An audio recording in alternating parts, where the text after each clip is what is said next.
What's good, YouTube? Man, we back with another reaction video. We about to react to Barry Bonds' beef with Jeff Kent, including stolen bus seats, motorcycle mishaps, and the dugout fight. I never knew about this beef right here. I know who Jeff Kent is. I of course know who Barry Bonds is. This should be a good reaction. All my baseball heads tap in. I'm trying to get the channel to 5K subs by the end of the month. So I got like 6 days. So shit, this is my 8th reaction that I recorded tonight. So I got 2 more to do after this. So that'll make 10 reactions I didn't record tonight. I'm gonna try to get as many up as possible, but if not, I'm gonna finish getting the rest up tomorrow. But I got a notification, I got 30,000 watch hours so far. That's amazing, man. I appreciate everybody that's been tapped in, that's been supporting my channel. It's just been amazing, bro, to see everybody like supporting. I'm almost to 4,000 subs. I'm at 3,900. I got 1,100 to go to try to reach my goal. Let's get it, man. Tap in, man. If you're a new watcher, make sure you hit that subscribe button. Like the video up. That's gonna help me with the algorithm. With that being said, man, we about to hop right into it, man. Let's get it. Barry Bonds and Jeff Kent were great for each other. They batted consecutively in the San Francisco Giants lineup and hit so well that both of them won MVP. But teamwork does not always equal friendship. For all their success on the field, the 6 years Bonds and Kent spent together were full of power struggles, public disparagement, and even physical fights. This was a very successful professional partnership built entirely out of beef. In 1992, the losing San Francisco Giants were for sale and came very close to a purchase that would move them to Tampa Bay. But when MLB owners blocked the deal, a local buyer, Peter McGowan, emerged, and before the sale was even official, made a splash with his new franchise. McGowan and his new GM, Bob Quinn, brought San Francisco the most expensive signing in baseball history up to that point, Barry Bonds. The superstar left fielder who'd won 2 MVPs in Pittsburgh, but had also butted heads with manager Jim Leyland and fallen out of favor with some fans and media while failing to lead the Pirates out of the NLCS 3 years in a row. That included 2 brutal 7-game defeats at the hands of the Braves in '91 and '92. But San Francisco was a good landing spot for Bonds. His father and godfather had been stars there, and most important, he finally received a contract on par with his tremendous value as a player. Bonds had an outstanding first year as a Giant. He led the National League in home runs and RBIs and won yet another MVP. But San Francisco fell short of the playoffs because of a late season rally by Barry's old National League foe. The Giants would slump over the next few seasons, seriously testing their stars' patience. Bonds was still an all-star, if not quite MVP caliber, but the team around him disappointed. Matt Williams was the only other exciting bat in the lineup, and the pitching staff seemed to get worse each season. And as the face of a struggling team, Bonds once again courted negative press. There were specific incidents like shoving a reporter or shouting at a teammate, but also just a general penchant for surliness and egotism. Bonds refused to sign autographs. He was openly adversarial to any and all media. He got special treatment in the clubhouse on top of his massive contract. For all of this, he was called a prima donna, a jerk. And outside of baseball, he went through a messy public divorce that included allegations of domestic abuse. Characteristically, Bonds blamed the papers for his quote, bad boy image, but the dude had a track record. He'd earned his notorious reputation off the field just as much as his dominant reputation on it. Meanwhile, the Giants kept losing, so at the end of the '96 season, they shook things up. General manager Bob Quinn stepped aside, and former scouting head Brian Sabean took over as GM. And Sabean continued the shakeup by trading Matt Williams, the only other all-star slugger in the Giants lineup, to Cleveland. This trade was not well received. For dealing Williams, the new Giants GM was told to jump off the Golden Gate Bridge and felt compelled to insist he wasn't an idiot. But he understood why the trade wasn't popular. In exchange for their beloved second star, San Francisco kinda got back spare parts. Middle reliever Julian Tavares and a couple underwhelming infielders who'd been bouncing from team to team for years. One of those new bats was Jeff Kent, a dude with his own reputation for being a curmudgeon. He'd been kicked off his high school team. He'd wildly overreacted to mild hazing as a youngster on the Mets and just generally didn't fit in a place like New York. Kent was called a loner and called himself a negative person who owed his dourness to being the eldest son of a police officer. But along with his stern, temperamental persona, Kent was praised as a blue-collar player, hard-nosed, gritty, all of that. In other words, white. In any event, Kent took himself very seriously. He didn't seem like the type of dude to just play along with Bonds' special status, and indeed, those egos clashed instantly. On the first day of spring training '97, vans showed up to take the Giants from the clubhouse out to the field. Kent arrived first and grabbed the front seat in the van. Bonds boarded a few minutes later and told him to scram. "That's my seat." Kent refused, and after a prolonged standoff, Bonds shrugged and went to the back of the van. And this wasn't just a one-act performance. Kent was genuinely unafraid of Bonds and confronted the star repeatedly when he neglected practice or refused to hustle in games. Bonds didn't take kindly to such challenges, so the two bickered constantly. Teammates were amazed by Kent's nerve, and once the real game started, Kent found another way to amaze them. Bonds wasn't hitting great to start the year, but mostly he wasn't getting many opportunities to hit because so many pitchers just put him on first with a walk. Kent typically batted right behind Bonds and reaped the rewards because he started his Giants career absolutely raking. With Bonds often on base, Kent racked up RBIs, especially during a 3-week stretch of April and May in which he hit 3 grand slams, all after pitches walked Bonds to load the bases. Bonds' response to all that was a flat, "I love it," which some took as resignation to a new reality. A reality in which Kent, not Bonds, was San Francisco's star, though Kent knew full well how big a part the threat ahead of him played in his hot start. Kent was also ingratiating himself to San Francisco. To Sabian, who in July called his controversial acquisition the MVP of that season so far, and also to the local media, in stark contrast to Bonds. Kent produced enough great quotes about being blue-collar and appreciating the fans that when he kept reporters waiting, he wasn't a prima donna, he was just busy lifting weights. The Giants got back into the postseason in 1997, falling to the eventual World Series champion Marlins. And they remained a winning team, if not always a playoff team, in the ensuing years.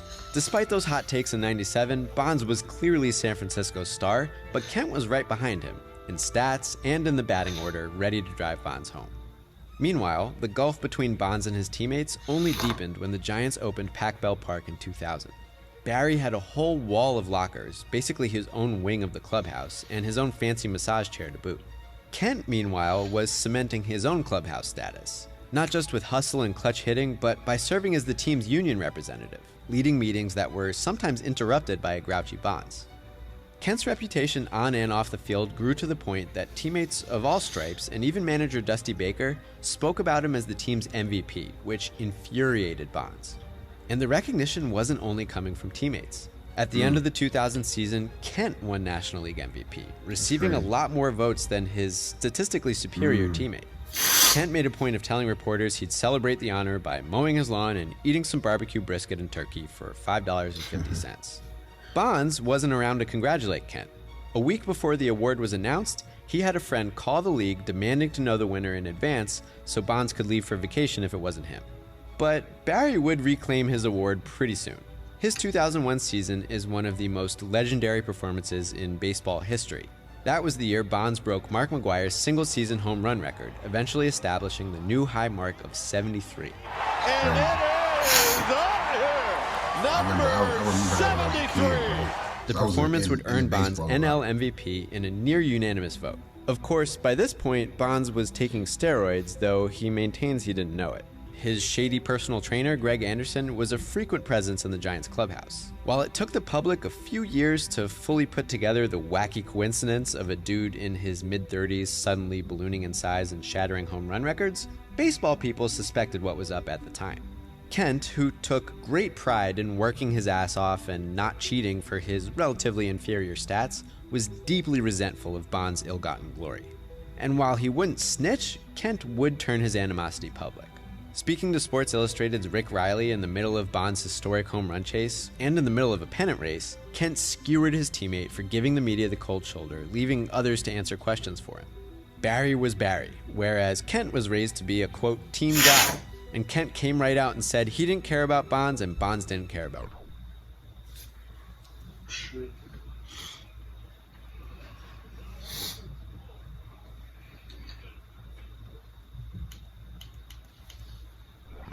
And asked about Bonds' free agency, Kent immediately mentioned the Seattle Mariners, who'd improved after their big ego superstar Alex Rodriguez left town. No one apologized for anything in that SI article. Kent did not bite on suggestions that he'd been misquoted or taken out of context. He was just like, guess that reporter doesn't like Barry. And Bonds hardly seemed bothered by this image of him standing apart from his teammates. What do you think, that we're supposed to be breakdancing in here? No? Wait, yes. Yeah, I want to see Jeff Kent and Barry Bonds breakdancing. Anyway, it's worth mentioning that while Bonds was getting roasted in the middle of a historic achievement, no one seemed too bothered by Kent's behavior. Writing for Salon, journalist and Giants fan Joan Walsh made the point that Kent was himself moody and sometimes cruel to teammates. And, he'd just thrown his colleague under the bus in a national magazine. But Kent was more accommodating with reporters and, notably, had the same skin color as most reporters. Even though he could be just as grouchy and difficult as his black superstar teammate, Kent fit all the hardworking blue-collar stereotypes of a white player, so he was treated to a double standard. David Gran put a finer point on this hypothesis a few years later, recounting an occasion in which Kent made some vile homophobic and sexist remarks in front of sports writers, and nobody reported it. A pretty clear example of that double standard. And about that, in early 2002, the famously no-nonsense Kent came through with some big-time nonsense. He showed up to spring training one day with a fractured left wrist, claiming he'd fallen off his pickup truck while washing it. In fact, 911 recordings revealed Kent had injured the wrist in a motorcycle accident. Not a collision or anything like that, he'd fallen off the bike while popping wheelies on the highway. Kent got some minor scolding from the media, but that's one of those things that's like, man, imagine if Barry Bonds got hurt dicking around on his motorcycle and then lied about it. That would have been huge. In any event, Kent had damaged his relationship with the Giants, and 2002 would be his last season in San Francisco. It would also be his most successful and most visibly contentious with Bonds. In June 2002, the Giants were in San Diego facing the Padres when third baseman David Bell misplayed a throw to second base, at least according to Kent. Kent screamed at Bell while Bonds came to Bell's defense. The argument evolved into a dugout fight caught by television cameras. We saw Bonds grabbing at Kent's neck, manager Dusty Baker stepping in and getting a little physical himself. Once again, no one felt particularly apologetic after the dust-up. Dusty Baker was like, hey, no big deal. Good teams hate to lose, so it happens. And Kent himself said if there were dislike between him and Bonds, they wouldn't play so well together. Any dysfunctional relationship was invented by the media. Oh, and by the way, they'd fought, quote, a half dozen times before, including one time immediately before Kent hit a grand slam. That bit of the story really stuck with me, and I dug through articles following each of Kent's grand slams as a Giant. But my research turned up no clear answer on which of those slams immediately followed a scuffle. So this is officially a beef mystery. If you have any tips that can help SB Nation determine the day on which Jeff Kent fought Barry Bonds and then hit a grand slam, please contact my office. Anyway, the media and the public were not so quick to brush aside the incident. The papers consulted a local astrologer to determine Bonds and Kent's cosmic compatibility.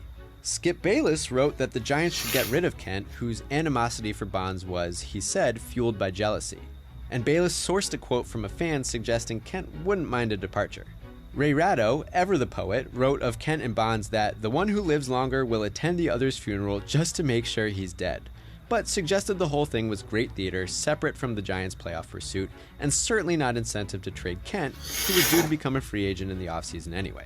And a quote from the Giants owner stating Kent would be hitting behind Bonds for another 90 games suggested that free agency would indeed be Kent's route out of San Francisco. Kent could read the writing on the wall.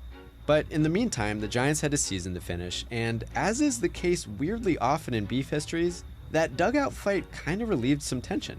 Kent and Bonds felt the air had cleared. At one point, the Giants' Sean Dunston was so surprised to see Kent and Bonds cheerfully conversing that he swiped a photographer's camera and took some pictures. And the Giants rallied. Bonds continued to put up otherworldly stats en route to another MVP, while Kent caught fire at the plate to finish the season strong. That heat carried San Francisco all the way into the World Series. They got right up to the precipice of beating the Anaheim Angels, but blew leads in Games 6 and 7 as the championship slipped away. And that was the end. Nothing was going to undo what Kent had done and said in San Francisco, and in free agency, he signed with the Astros to be closer to his ranch in Spicewood, Texas. Over the ensuing years, it would become public that Bonds' prior power surge wasn't just the product of weightlifting and eating leafy greens. Kent said he wasn't surprised to see Bonds at the center of the MLB steroid scandal. He didn't want to talk about Bonds much after that, at least not by name, but he remained outspoken against steroid use and pushed for increased blood testing in the aftermath of the scandal. Not a big fan of gay marriage either. In retirement, Kent's a rancher and a motorcycle dealer who was on Survivor for a bit. When asked, he's been blunt about his relationship with Bonds. They weren't friends and it didn't matter. They played well off each other and they won. And it's true that part of what makes baseball fascinating is the relative unimportance of camaraderie, at least compared to other sports. Dusty Baker still professes that conflicts like that are just part of the game. You put a bunch of egos on the bus, in the room, in the hotel, at the ballpark. Sooner or later, game number 110 or 15, something's going to happen. Baker, like a lot of people who worked with both men, would never paint Bonds and Kent as opposites. Yes, one of the teammates was white and the other black, and their reputations surely varied because of that. One got favorable treatment from reporters even in his uglier moments, while the other kept media at arm's length and paid the price. One was harshly demanding of himself and his teammates, the other didn't really care. One cheated, the other didn't, as far as we know, and one was much better at staying on his motorcycle. But when the conflict hit its public climax, Baker was quick to point out that Barry Bonds and Jeff Kent were more similar than people realized. And for all the binaries involved, I think this beef is incredibly simple. Barry Bonds and Jeff Kent were both assholes. Thanks for watching, Beat. That was a good ass story, bro. I didn't really know about Jeff Kent and Barry Bonds beef, bro. Shit was crazy. Yeah. I love these secret base. If I hear that train in the back, my bad. But I love these secret base beef videos, sports beef videos, man. They be the truth. But like I said, I ain't gonna talk about yours off, man. We gonna wrap this up. Like this video up, comment, man. I'm coming with the heat, bro. Like I said, I got 2 more videos to do after that. Then I'm gonna start editing. Y'all stay safe, stay tuned. Like the video, comment, new watchers, subscribe, and shit, we out, man. Let's get it. Great.